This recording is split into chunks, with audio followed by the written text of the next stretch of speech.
kaya ito? Naku po, patay tayo dyan. Kasi alam nyo mga kababayan, hindi po magsasalita si VP Sara Duterte nang wala ho siyang hawak na katibayan dahil delegates po. Alam naman po natin mga kababayan na marami na pong kinakaharap na pag-uusig at kaso si VP Sara Duterte at hindi niya hahayaan na madagdagan ito sa pamamagitan ng walang sapat na ebidensya.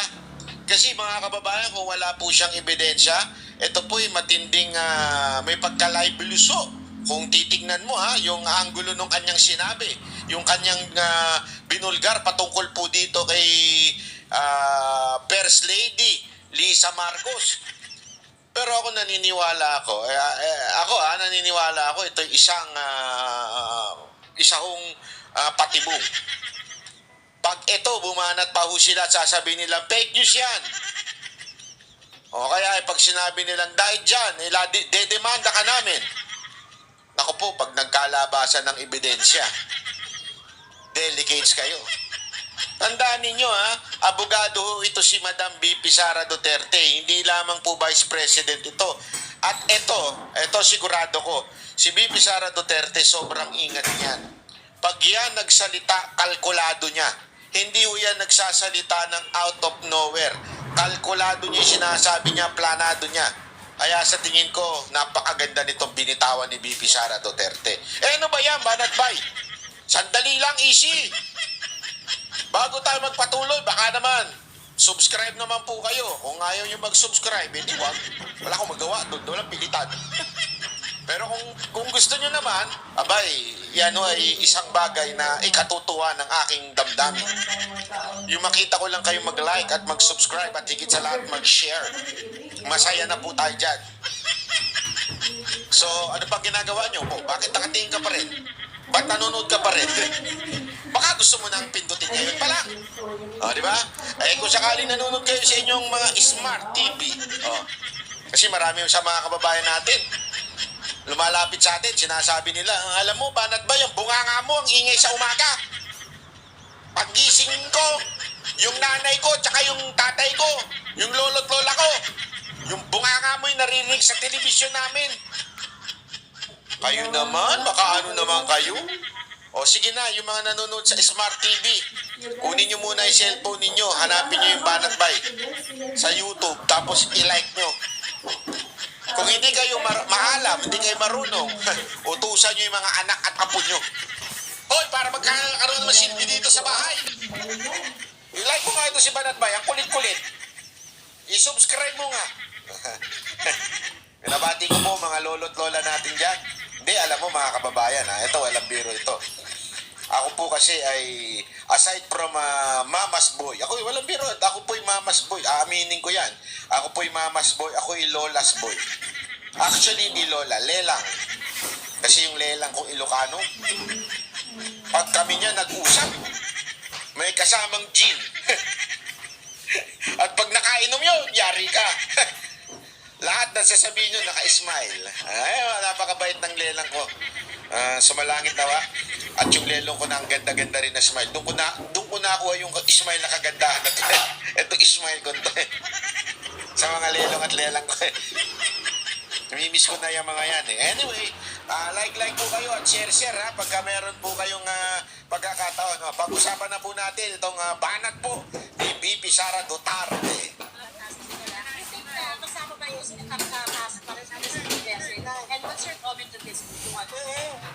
Sinabi ko na nga, wala namang ibang ginawa ang administrasyon na ito, kundi pang-politika lang at paninira sa mga kalangkota sa politika. Kung napansin ninyo, noong lumabas yung malaking issue ng plangko sa mga plangko sa budget. At maraming nagtatanong at maraming nagsasabi na unconstitutional yung budget. Tinanong kung paano naging legal ang gamit nila ng pera, puro blanco yung nasa loob ng budget ay lumabas yung impeachment ko. Yun. Ayun yun Oo, nananito.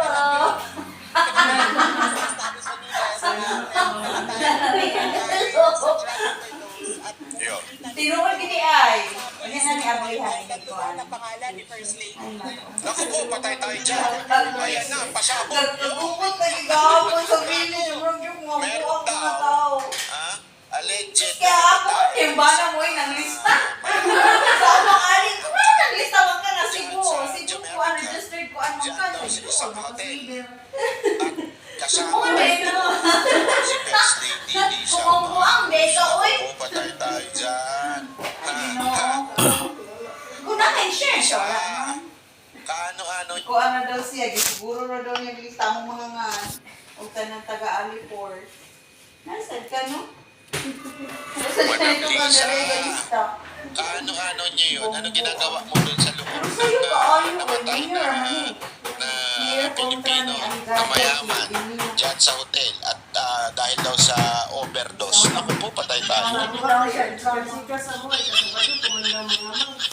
Oo, Sabado. Sana Ang nakasama siya. ang No? Ay, nakasama siya. Dahil sandali, linawin ko lang. Linawin ko lang, maigi. Nakasama siya doon sa imbestigahan. Yun. Lilinaw natin. O, NBI yan. Wala po ako sinasabi na kasama siya doon sa namatay. Kasama siya na imbestigahan. Ayun. Linawin mo ba ng bay? Baka mamaya niyan, mag-init na naman ang ulo ng mga animal na yan. Oh, anyway, yun ha. Baka makasama siya sana doon sa investigasyon. Kasi pag nakasama po siya doon sa Paabot ng investigasyon, lalay, ma'am. Paabot ng lalay. Lay, hatag na na, lay.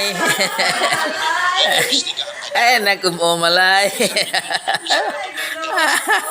sa police report na naandun ang pangalan ni Lisa Marcos. Naku, Di na ba kalakos lalay, tulos ka busog.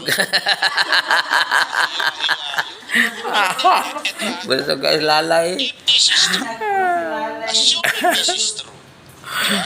Mantakin mo ha, lalabas doon sa police report. O sino mga kasama nitong namatay sa overdose? Lisa Marcos. Kaano-ano nito yung maraming sapatos? Si Amy Marcos. Kaya siya, di ba si Amy? Sorry naman! si Imelda. Ano yan? Daughter-in-law. Daughter-in-law? So, ibig sabihin ba ganun? Ang alam namin, Oh, kanang XD og kuan. Mao naman na tupad. ano siya? Lalim man ka English speaking yun. Sabihin ng investigator. 5,000 himong 3,000 na pilagod na ka hataganan. Is she the wife, the president of the Philippines? Ah, wala eh. Lalim man ka bawal lagod sa eleksyon ting hatagan ng mga kuan. Di kuan las DSWD kunuhan. Imagine that. Na? So igo gihapon mga kuha kay ang 5,000 nahimo 4,000 na 3,000. Together Nalalami ka ana. with the person who died of overdose. Ang sakuha nun. Di tuwag na sa tuwag ka nang lalay. Assuming, what if totoo yung sinasabi ni VP Sara Duterte? Yan ang tanong